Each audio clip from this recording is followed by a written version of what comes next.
Good morning, everyone. Welcome to the Real News. I'm your host, Preston Berry, and boy, have we got a show for you guys tonight. We're going to be going over the week's news. Monopoly in real life, politicians in video games, and meth, not crack. Stay tuned for live updates. Donald Trump is the man in charge of corn subsidies. You may not have heard of him lately, but I hear he's up to some wacky hijinks. In this week of stressful campaigning, the hammer has come down on Donnie so hard that his brains are literally spilling out of his mouth. Or it could be the horse steroids. At one of his rallies earlier this week, he reportedly told the crowd that he was, quote, a senior. Nobody knows that.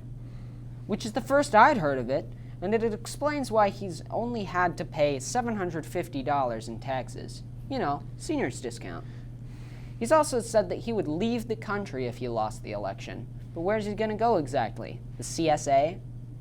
He's also claimed that Anthony Fauci had been in his role at the National Institutes of Health for 350 years, which is a reminder for all of us of his valiant service at the Battle of Brandywine, where he pioneered a new treatment for trauma victims after the disastrous raid on the British airports. Also, at all of these rallies, he's been dancing to the song YMCA by the Village People. Some have called for the Village People to claim copyright to stop him from busting a move. However, I, for one, find it supremely ironic that the people who want to repeal gay rights are dancing along to such a subtly homoerotic anthem. Now to you, Tate. Thank you, Preston. In other news, playing video games live on Twitch may not seem to be the most obvious way to get more Americans to the polls, but Alexandria Ocasio-Cortez is not one to take a conventional approach. The Democratic Congresswoman took the online streaming platform by storm Tuesday night when she live-streamed a game of Among Us against the fellow Democratic Representative Ilhan Omar and Twitch VIPs such as Pokimane, Hassana B, and Myth.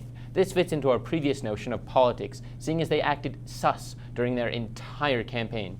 Also, the United States Department of Justice on Tuesday filed a landmark lawsuit against Google that accused the tech giant of illegally holding monopolies in search and search advertising, the culmination of a more than year-long investigation into alleged anti-competitive practices at the company, and the first such antitrust case in the tech world in decades.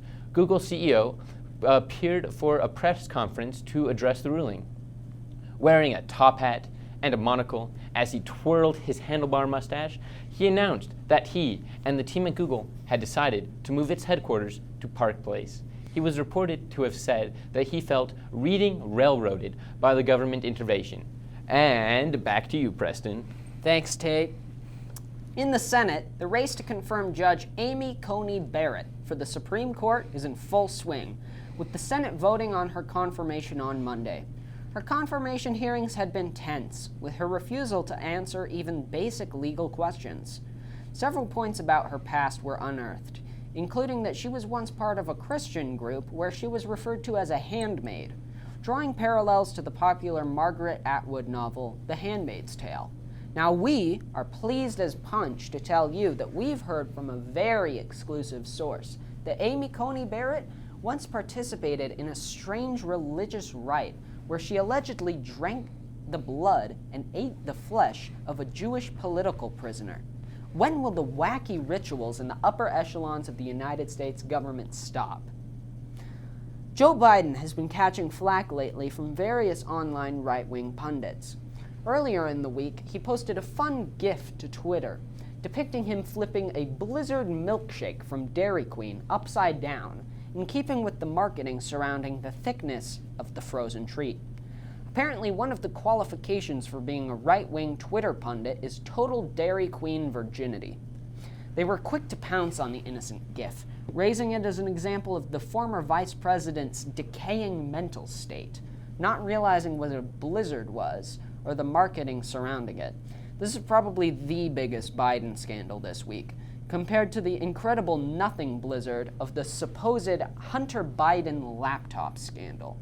Supposedly, Hunter Biden left his laptop at a computer repair facility. There were many private documents found on this laptop. Some of the material extracted from the computer includes a raunchy 12-minute video that appears to show Hunter, who's admitted struggling with addiction problems, smoking crack while engaged in a sex act with an unidentified woman, as well as numerous other sexually explicit images. Many social media platforms and fact-checking sites were quick to crack down on the spreading of the story, leading to hilarity as Snopes claimed, as the arbiter of truth, that Hunter Biden was in fact not smoking crack.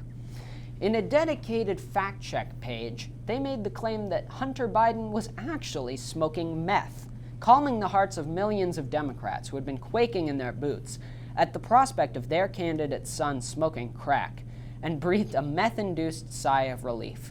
Back to you, Tate. Thank you for watching The Real News. Be sure to tune in next time as we go over the next insect to make the news. At the debate, a bunch of breathtaking butterflies will be released to spell the word vote in the air. XD.